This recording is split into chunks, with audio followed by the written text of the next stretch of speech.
तो नमस्कार साथियों, स्वागत है आपका ज्ञान डिप सर्कल में। इस खास वीडियो में अगर आप सपना देख रहे हैं खाकी पहनने का, तो ये वीडियो आपके लिए है। यहाँ मिलेगा आपको ज़रूरी सवाल, ज़बरदस्त ट्रिक और एग्ज़ाम में काम आने वाली पक्की तैयारी। तो चलिए शुरू करते हैं। तो आज हम भूगोल का जलवायु टॉपिक को हम कवर करेंगे, ठीक है। तो चलिए इसको हम सिलेबस के साथ देख लेते हैं, पहले क्या है पढ़ना, ठीक। तो पिछले वीडियो में हम 1 से 3 तक टॉपिक को हम कवर कर चुके हैं, ठीक है। तो जाके देख लीजिए, वीडियो नहीं देखेंगे तो, ठीक है। तो आज हम टॉपिक को हम 4 करेंगे, ठीक है। इकाई यानी इकाई 4 टॉपिक, ठीक है। जलवायु, देखिए जलवायु है ना लिखा हुआ, टॉपिक नंबर 4 में देख लीजिए, ठीक है। इकाई 4 आज हम इसको कवर करेंगे MCQ, ठीक है। तो ये मेरा बिहार पुलिस की सिलेबस है, ठीक है। तो चलिए हम शुरू करते हैं आज का MCQ। तो पहला टॉपिक है मेरा कि भारतीय जलवायु को प्रभावित करने वाले कारक, ठीक है। तो इससे मेरा संबंधित MCQ होगा, ठीक है। तो पहला क्वेश्चन है कि भारत की जलवायु को सबसे अधिक प्रभावित करने वाला कारक कौन सा है। तो ऑप्शन है पर्वत, बी में समुद्र, सी में मानसून और डी में अक्षांश। तो इसका आंसर क्या हो जाएगा। तो देखिए, मानसून भारत की जलवायु की दिशा, वर्षा व तापमान को व्यापक रूप से प्रभावित करता है, ठीक है। तो इसका आंसर क्या हो जाएगा मेरा, इसका राइट आंसर मेरा सी होगा, जब मानसून, ठीक है। अब अगला क्वेश्चन है कि हिमालय भारत की जलवायु में क्या योगदान देता है। ऑप्शन है शीतलहर लाता है, बी में है शीत हवाओं को रोकता है, सी में है अधिक वर्षा लाता है और डी में है कि शुष्क बनाता है।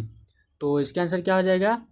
तो देखिए, हिमालय ठंडी साइबेरियन हवाओं को रोकता है, जिससे उत्तर भारत अधिक ठंडा नहीं होता, ठीक है। तो इसका आंसर क्या हो जाएगा मेरा, तो इसका राइट आंसर बी हो जाएगा कि शीत हवाओं को रोकता है, इसका राइट आंसर बी। अगला क्वेश्चन है कि भारत का कौन सा भाग समुद्र से अधिक प्रभावित होता है। ऑप्शन है उत्तर भारत, बी में पश्चिमी पठार, सी में है पश्चिमी घाट और डी में है मेरा मध्य भारत। तो इसका आंसर क्या हो जाएगा। तो देखिए, पश्चिमी तट समुद्र के समीप होने से वहाँ आर्द्र जलवायु रहती है। तो इसका आंसर क्या हो जाएगा मेरा, पश्चिमी तट, इसका राइट आंसर सी हो जाएगा। अगला क्वेश्चन है थार का मरुस्थल किस प्रकार का जलवायु क्षेत्र है। ऑप्शन है आर्द्र, बी में शुष्क, सी में कि समशीतोष्ण, डी में है पर्वतीय। तो इसका आंसर क्या हो जाएगा मेरा। तो देखिए, थार मरुस्थल में वर्षा कम होती है, जिससे यह शुष्क जलवायु क्षेत्र बनाता है, ठीक है। तो इसका आंसर क्या हो जाएगा मेरा, बी नंबर, इसका राइट आंसर शुष्क हो जाएगा, ठीक है, बी। अगला क्वेश्चन है कि भारत की जलवायु को मानसूनी क्यों कहा जाता है। ऑप्शन है उष्णकटिबंधीय प्रभाव के कारण, बी में मानसून पर निर्भरता के कारण, सी में पर्वतीय हवाओं के कारण, डी में वर्षा न होने के कारण। तो इसका आंसर क्या हो जाएगा। तो देखिए, भारत की वर्षा और कृषि मुख्यतः मानसून पर निर्भर करती है, इसलिए इसे मानसूनी जलवायु कहते हैं, ठीक है। तो इसका राइट आंसर क्या हो जाएगा मेरा, बी नंबर, ठीक है, इसका राइट आंसर बी। दूसरा हेडिंग है मानसून एवं उसका स्वभाव से, ठीक है। तो इससे मेरा MCQ रहेगा। अगला क्वेश्चन है कि मानसून शब्द की उत्पत्ति किस भाषा से हुई है। तो ऑप्शन है अरबी, बी में हिंदी, सी में संस्कृत और डी है मेरा फारसी। तो इसका आंसर क्या हो जाएगा। अगला क्वेश्चन है कि मानसून शब्द की उत्पत्ति किस भाषा से हुई है। तो ऑप्शन है अरबी, बी में हिंदी, सी में संस्कृत और डी में फारसी। तो इसका आंसर क्या हो जाएगा। तो देखिए, मानसून शब्द अरबी के मौसम से बना है, जिसका अर्थ होता है मौसम, ठीक है।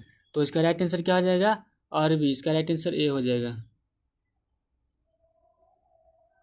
अगला क्वेश्चन है दक्षिण पश्चिम मानसून भारत में कब आता है। ऑप्शन है मार्च, बी में जून, सी में जुलाई और डी में अक्टूबर। तो इसका आंसर क्या हो जाएगा। तो देखिए, दक्षिण पश्चिम मानसून भारत में जून में प्रवेश करता है, जिससे वर्षा की शुरुआत होती है, ठीक है। तो इसका राइट आंसर क्या हो जाएगा मेरा, जून, इसका राइट आंसर बी हो जाएगा। अगला क्वेश्चन है मानसून भारत में कैसा होता है। तो ऑप्शन है नियमित, बी में अनियमित, सी में ठंडा और डी में शुष्क। तो इसका आंसर क्या हो जाएगा। तो देखिए, मानसून की मात्रा, समय और स्थान में विविधता होती है, जिससे यह अनियमित कहलाता है, ठीक है। तो इसका राइट आंसर क्या हो जाएगा मेरा, अनियमित, इसका राइट आंसर बी हो जाएगा। अगला क्वेश्चन है मानसून की विफलता से भारत में क्या प्रभाव पड़ता है। तो ऑप्शन है अधिक वर्षा, बी में खाद्य उत्पादन घटता है, सी में जनसंख्या बढ़ती है और डी में विकास तेज होता है। तो इसका आंसर क्या हो जाएगा। देखिए मानसून विफल होने पर सिंचाई नहीं होती जिससे फसलें प्रभावित होती है। तो इसका आंसर क्या हो जाएगा मेरा, खाद्य उत्पादन घटता है। तो इसका राइट आंसर बी हो जाएगा। अगला क्वेश्चन है मानसून का कौन सा भाग सबसे पहले भारत में आता है। ऑप्शन है उत्तर भारत, बी में पश्चिम भारत, सी में केरल तट और डी में राजस्थान। तो इसका आंसर क्या हो जाएगा।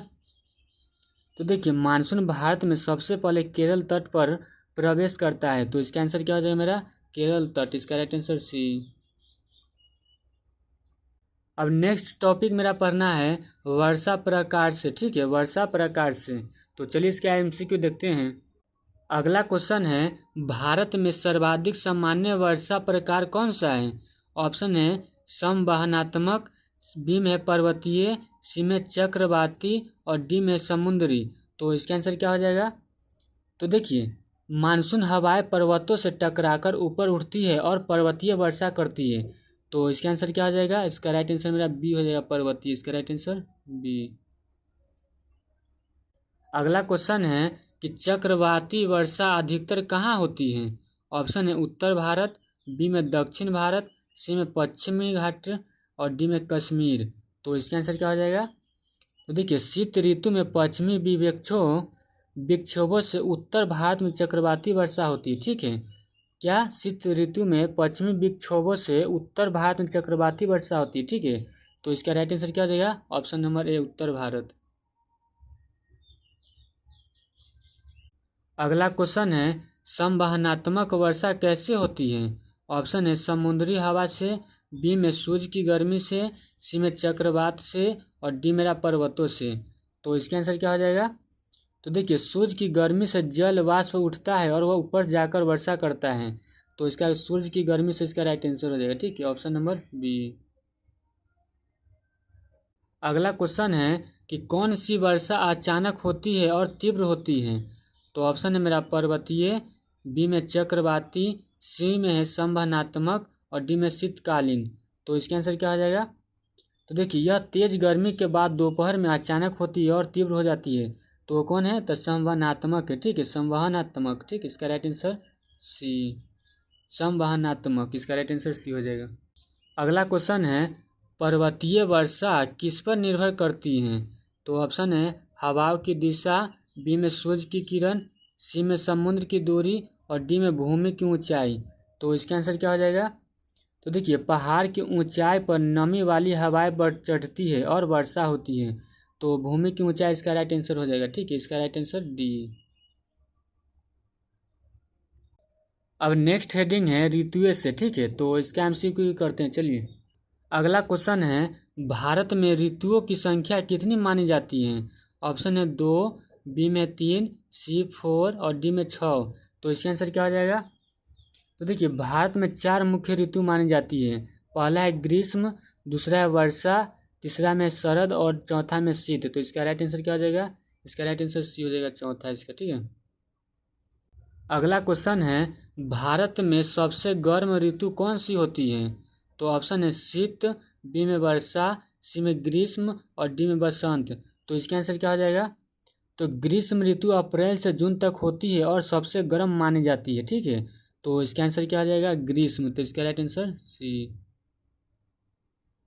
अगला क्वेश्चन है शरद ऋतु में मौसम कैसा होता है। ऑप्शन है अधिक वर्षा, बी में आर्द्र, सी में साफ एवं शुष्क और डी में ठंडा और बर्फीला। तो इसका आंसर क्या हो जाएगा। तो देखिए शरद ऋतु में वर्षा समाप्त हो जाती है और वातावरण साफ होता है। तो इसका आंसर क्या हो जाएगा, साफ एवं शुष्क। इसका राइट आंसर सी। अगला क्वेश्चन है शीत ऋतु में कौन सी हवाएं चलती हैं। तो ऑप्शन है उत्तर पूर्वी मानसून, बी में दक्षिण पश्चिम मानसून और सी में संवहन हवाएं और डी में समुद्री हवाएं। तो इसका आंसर क्या हो जाएगा। तो देखिए शीत ऋतु में शुष्क उत्तर पूर्वी मानसून भारत के अधिकांश भागों से होकर बहती है। तो इसका आंसर क्या हो जाएगा, उत्तर पूर्वी मानसून। तो इसका राइट आंसर ए। अगला क्वेश्चन है कि वर्षा ऋतु की अवधि क्या है। ऑप्शन है जून से सितंबर, बी में मार्च से मई, सी में जनवरी से फरवरी, डी में अक्टूबर से दिसंबर। तो इसका आंसर क्या हो जाएगा। देखिए मानसून की वर्षा जून से सितंबर तक होती है, ठीक है। तो इसका राइट आंसर क्या हो जाएगा। ऑप्शन नंबर इसका राइट ए हो जाएगा, ठीक है। ए कि जून से सितंबर इसका राइट आंसर। अब नेक्स्ट टॉपिक है मानव जीवन पर प्रभाव से एमसीक्यू, ठीक है। तो चलिए इसको हम देखते हैं। अब नीचे इसका एमसीक्यू। अगला क्वेश्चन है भारतीय कृषि मुख्यतः किस पर निर्भर है। तो ऑप्शन है नहर पर, बी में मानसून पर, सी में नदी पर और डी में मशीन पर। तो इसका आंसर क्या हो जाएगा। तो देखिए भारत की अधिकांश कृषि मानसून वर्षा पर निर्भर है, ठीक है। तो इसका राइट आंसर क्या हो जाएगा, मानसून पर। इसका राइट आंसर बी हो जाएगा। अगला क्वेश्चन है सूखे का मुख्य कारण क्या होता है। तो ऑप्शन है अधिक वर्षा, बी में मानसून की विफलता, सी में बर्फबारी और डी में बादल। तो इसका आंसर क्या हो जाएगा। तो देखिए जब मानसून नहीं आता या कम आता तो सूखा पड़ता है, ठीक है। तो वह मानसून की विफलता होता है। तो इसका राइट आंसर क्या हो जाएगा, बी नंबर। अगला क्वेश्चन है बाढ़ से कौन सा क्षेत्र अधिक प्रभावित होता है। ऑप्शन है मरुस्थल, बी में पर्वत, सी में मैदानी और डी में पठार। तो इसका आंसर क्या हो जाएगा। तो देखिए मैदानी क्षेत्रों में नदी के बहाव से बाढ़ अधिक आती है, तो इसका प्रभाव किसके ऊपर पड़ता है, तो मैदानी क्षेत्र पर, ठीक है। तो इसका राइट आंसर सी हो जाएगा। अगला क्वेश्चन है जलवायु मानव निवास को कैसे प्रभावित करती है। ऑप्शन है कोई प्रभाव नहीं, बी में मौसम बदलता है, सी में निवास की स्थिति तय करती है और डी में सूरज की रोशनी बढ़ती है। तो इसका आंसर क्या हो जाएगा। तो देखिए लोग ऐसे क्षेत्रों में निवास करते हैं जहां जलवायु अनुकूल हो। तो इसका राइट आंसर क्या हो जाएगा कि निवास की स्थिति तय करती है, ठीक है। तो इसका राइट आंसर सी हो जाएगा। अगला क्वेश्चन है जलवायु परिवर्तन का प्रभाव क्या है। तो ऑप्शन है पर्यावरण संतुलन बनता है, बी में औसत तापमान घटता है, सी में ग्लेशियर पिघलते हैं और डी में धरती ठंडी हो जाती है। तो इसका आंसर क्या हो जाएगा। तो देखिए जलवायु परिवर्तन से ग्लेशियर पिघलते हैं और समुद्र स्तर बढ़ता है, ठीक है।